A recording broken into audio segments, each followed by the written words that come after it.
ല്ലേ ഭൂമി പ്രകമ്പനം കൊള്ളുന്ന ആ ദിവസമുണ്ടല്ലോ, ഭൂമി തന്റെ ഭാരങ്ങൾ പുറന്തള്ളുന്ന ദിവസമുണ്ടല്ലോ, ഭൂമി മനുഷ്യനോട് നേരിട്ട് സംസാരിക്കുന്ന ആ ദിവസമുണ്ടല്ലോ, ഓരോ രാജ്യങ്ങളും ഓരോ സ്ഥലങ്ങളും നമ്മോട് വെളിപ്പെടുത്തുമ്പോ എന്റെ പൊന്നമ്മമാരെ മനസ്സിലാക്കണേ, എന്റെ പൊന്നപ്പമാരെ മനസ്സിലാക്കണേ. ആകാശഗോളങ്ങളിൽ നിന്ന് അഗ്നിപർവ്വതങ്ങളില്ലേ, അഗ്നികളില്ലേ, താഴേക്ക് വന്ന രംഗങ്ങൾ, കല്ലമഴ പെയ്യില്ലേ, ആകാശത്തിൽ നിന്ന് മഴ വർഷിച്ചത് കേട്ടിട്ടുണ്ട്. പക്ഷേ തീ വന്നത് നമ്മൾ അറിഞ്ഞില്ലല്ലോ, തീ വന്നത് നമ്മൾ അറിഞ്ഞില്ലല്ലോ. എന്റെ പ്രിയപ്പെട്ട സഹോദരാ, എന്റെ പ്രിയപ്പെട്ട സഹോദരിമാരെ, എവിടത്തേക്കാണ് നമ്മുടെ യാത്ര? എങ്ങോട്ടാ നമ്മുടെ യാത്ര? എങ്ങോട്ടാ? പടച്ചതമ്പുരാനെ മറന്നിട്ടുള്ള ആഡംബരത്തിന് വേണ്ടിയാണെങ്കിൽ, ദുനിയാവിലെ സുഖങ്ങൾക്ക് വേണ്ടിയാണെങ്കിൽ എന്റെ പൊന്നമ്മമാരെ മടങ്ങിക്കോ, പരിശുദ്ധമാർന്ന ഖുർആൻ പറഞ്ഞ രീതിയിലേക്ക് മടങ്ങിക്കോ. അല്ലാ, ഞങ്ങളെയൊക്കെ നീ കാത്തുരക്ഷിക്കണേ അല്ലാ.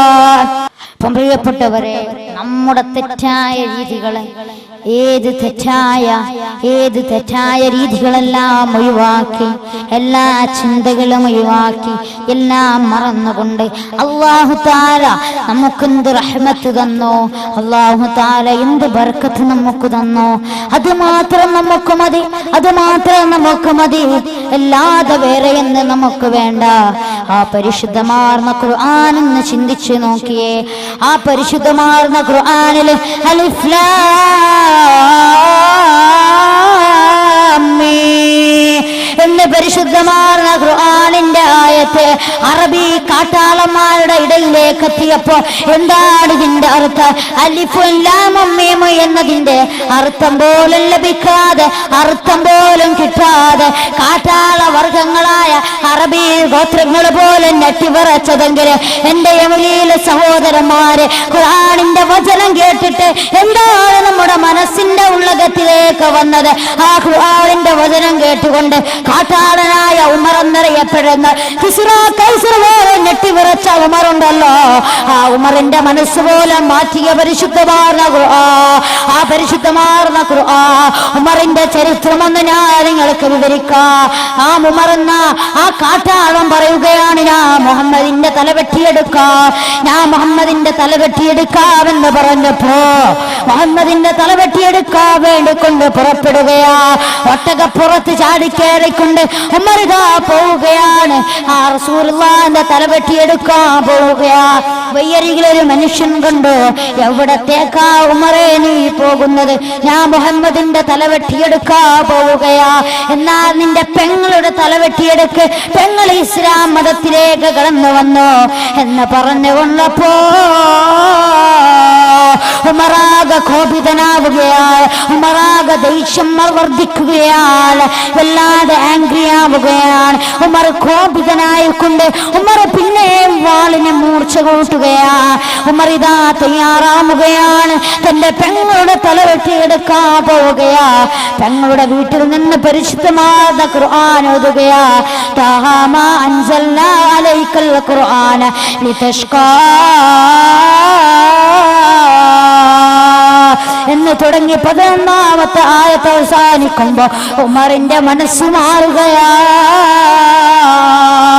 കോപിതനായ ഉമറുണ്ടല്ലോ, ആംഗ്രിയായ ഉമറുണ്ടല്ലോ, ആ ഉമറിന്റെ മനസ്സ് പോലും മാറ്റിയെങ്കിൽ എന്റെ പ്രിയപ്പെട്ട സഹോദരന്മാരെ, സഹോദരിമാരെ, നമ്മുടെ മനസ്സ് എന്തുകൊണ്ട് മാറുന്നില്ല? എന്തുകൊണ്ട് നമ്മുടെ മനസ്സ് മാറുന്നില്ല? എന്തുകൊണ്ടാ നമ്മുടെ മനസ്സ് മാറാത്തത്? എന്തെന്നറിയുമോ? ആ ഖുർആൻ നമ്മൾ നല്ല രീതിയിൽ നമ്മൾ കേട്ടില്ല, ആ ഖുർആൻ നമ്മൾ നല്ല രീതിയിൽ പാരായണം ചെയ്തില്ല. അതുകൊണ്ടുള്ള തെറ്റാണ് നമുക്ക് സംഭവിച്ചത്, അതുകൊണ്ടുള്ള പ്രശ്നമാണ് നമുക്ക് സംഭവിച്ചത്. ഖുർആൻ എടുത്തെന്ന് പാരായണം ചെയ്യുമ്പോ അതിന്റെ രീതിയിൽ, അതിന്റെ ശൈലിയിൽ നമ്മൾ ഓതിയിരുന്നെങ്കിൽ, അതിന്റെ രീതിയിൽ, അതിന്റെ ശൈലിയിൽ, ആ രീതിയിൽ നമ്മൾ ഓതിയിരുന്നെങ്കിൽ അല്ലാഹു തആല നമുക്ക് വിജയം നൽകുമായിരുന്നു. പടച്ചതമ്പുരാൻ നമുക്ക് വിജയം നൽകുമായിരുന്നു. കുഞ്ഞുമക്കളുടെ ചെവിയിൽ പോലും DJ സോങ്ങിന്റെ മുഴക്കങ്ങൾ ആടിക്കൊണ്ടിരിക്കുമ്പോ, മുഴക്കങ്ങൾ ഇങ്ങനെ കേട്ടുകൊണ്ടിരിക്കുമ്പോ എന്റെ അയകുള്ള ഫാത്തിമ, എന്റെ മഞ്ചുള്ള ഫാത്തിമ, ഓളെ കണ്ടുക്കോ എന്നുള്ള ന്യൂ ജനറേഷന്റെ ഭാഷകൾ ഇറങ്ങുമ്പോ, ന്യൂ ജനറേഷൻ മക്കളുടെ ചെവിന്റെ ഉള്ളിലേക്ക് നമ്മളത് ആദർശമായി അത് കേട്ടുകൊണ്ടിരിക്കുമ്പോ അവരുടെ മനസ്സിന് പോലും മാറ്റം വരികയാ. അവർക്കതില്ലാതെ ഉറങ്ങാൻ കഴിയില്ല, അതവർക്കതില്ലാതെ ഉറങ്ങാൻ കഴിയില്ല. പക്ഷേ ഇതിന് കാരണക്കാരൻ നമ്മളാണ്. പണ്ട് കാലത്ത് ഉമ്മമാര് ലാ ഇലാഹ ഇല്ലല്ലാഹു ലാ ഇലാഹ ഇല്ലല്ലാഹ് ലാ ഇലാഹ ഇല്ലല്ലാഹ് ലാ ഇലാഹ ഇല്ലല്ലാഹ് ലാ ഇലാഹ ഇല്ലല്ലാഹു മുഹമ്മദുർ റസൂലുള്ളാഹ്. എത്ര മനോഹരമായ പാട്ടാണ്, എത്ര മനോഹരമായ ഒരു ബൈത്താണ്. അതൊന്ന് ചൊല്ലിക്കൊടുക്കുക, അത് കുഞ്ഞുമക്കളുടെ ഉള്ളിലേക്കൊന്ന് കേൾപ്പിച്ചു കൊടുക്കുക. നമ്മുടെ മനസ്സിന് തോന്നുന്നില്ലല്ലോ സഹോദരാ, നമ്മുടെ മനസ്സിന് തോന്നുന്നില്ലല്ലോ സഹോദരി. എന്തുകൊണ്ടാണ് നമ്മൾ ഇങ്ങനെ ആകാനുള്ള കാരണം? എന്താണ് നമ്മുടെ മനസ്സിനെ ഇത്രയും അധികം ഇങ്ങനെ ഒരു കാട്ടാളന്മാരെ പോലെ ആകാനുള്ള കാരണം? നമ്മുടെ മാതാപിതാക്കളാണ് ഒന്നാമത്തെ കാരണക്കാര്. മാതാപിതാക്കളാണ്. മക്കളുടെ വളർത്തലുള്ള രീതി എങ്ങനെയാണ്, മക്കളെ എങ്ങനെയാണ് വളർത്തേണ്ടതെന്ന് എൻ്റെ ഈ മാതാപിതാക്കൾക്ക് അറിഞ്ഞിരുന്നെങ്കിൽ മക്കൾ തെറ്റായ രീതിയിലേക്ക് പോകുമായിരുന്നില്ല, മക്കൾ ചീത്ത രീതിയിലേക്ക് പോകുമായിരുന്നില്ല. മക്കൾ നല്ലത് മാത്രമേ ചിന്തിക്കുകയുള്ളൂ, മക്കൾ നല്ലത് മാത്രമേ ചിന്തിക്കുകയുള്ളൂ. ഇന്നെന്താണ് മോഡലാണ് നമുക്ക് വേണ്ടത്. ഖുർആൻ വേണ്ട, ഒരു ഈമാൻ കാര്യം പോലും ചോദിച്ചാൽ, ഇസ്ലാം കാര്യം പോലും ചോദിച്ചാൽ നമ്മൾ വാപുളക്കുകയല്ലേ ചെയ്യുക. എന്താണ് ഇസ്ലാം എന്ന് ചോദിച്ചാൽ നമ്മളിങ്ങനെ അന്തം വിട്ട പോലെ നിൽക്കും. സുബ്ഹാനല്ലാഹ് സുബ്ഹാനല്ലാഹ്. അല്ലാഹ് നിങ്ങളുടെ ഉമ്മമാരുടെ മക്കളെയൊക്കെ നീ നല്ലവരാക്കണേ അല്ലാ, നല്ലവരാക്കി മാറ്റണേ അല്ലാ. എന്റെ പൊന്നുമ്മമാര് നല്ല രീതിയിൽ നടത്തിയെങ്കിൽ കുഞ്ഞുമക്കളുടെ മുന്നിൽ പോലും ചന്ദനമയം പരസ്പരവും കാണിച്ചുകൊണ്ട് സീരിയലിന് സിനിമക്ക് മടിമയാക്കിയ പൊന്നുമ്മമാരെ ആർക്ക് വേണ്ടിയാ പൊന്നുമ്മ? തെറ്റായ രീതിയിലേക്ക് നമ്മളല്ലേ മക്കളെ വലിച്ചെറിയപ്പെടുന്നത്, നമ്മളല്ലേ തെറ്റായ രീതിയിലേക്ക് വലിച്ചെറിയുന്നത്. അങ്ങനെയുള്ള മാതാപിതാക്കൾക്ക് ഞാനൊരു മുന്നറിയിപ്പ് നൽകുകയാ. അങ്ങനെയുള്ള മാതാപിതാക്കൾക്ക് ഒരു സ്റ്റോപ്പാക്കാൻ വേണ്ടിയുള്ള ഒരറിയിപ്പ് ഞാൻ നൽകുകയാ.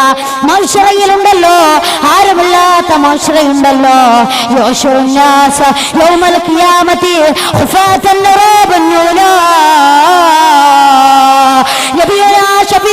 മുസ്തഫ സല്ലല്ലാഹു അലൈഹി വസല്ലമ തങ്ങൾ പറഞ്ഞ മത്സരമുണ്ടല്ലോ, ആരുമില്ലാത്ത മത്സരമുണ്ടല്ലോ.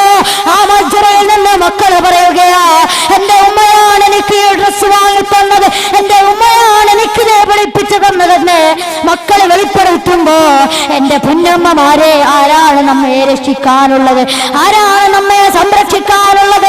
ദുനിയാവിന്റെ ആർഭാടങ്ങളല്ലേ നമുക്ക് വേണ്ടത്. പടച്ചതമ്പുരാനെ നമ്മൾ ചിന്തിച്ചില്ലല്ലോ, അല്ലാഹുവിനെ കുറിച്ച് നമ്മൾ ചിന്തിച്ചില്ലല്ലോ. ഇനി എന്തായിരിക്കും എന്റെ അവസ്ഥ, എന്തായിരിക്കും ഇനി എന്തായിരിക്കും എന്റെ ഈ ദുനിയാവ് മാത്രമാണോ, ഇനി ഒരു ലോകമുണ്ടോ എന്ന് ചിന്തിച്ചു നോക്കിയേ. ആ ലോകത്തിൽ അസാബ് എന്തായിരിക്കുമെന്നൊന്ന് ചിന്തിച്ചു നോക്കിയേ. എന്റെ പ്രിയപ്പെട്ട സഹോദരി സഹോദരന്മാരെ, നന്മ നമ്മൾ ആഗ്രഹിച്ചാൽ അള്ളാഹു നമുക്ക് വിജയം നൽകും. അള്ളാഹു നമുക്ക് വിജയം നൽകും.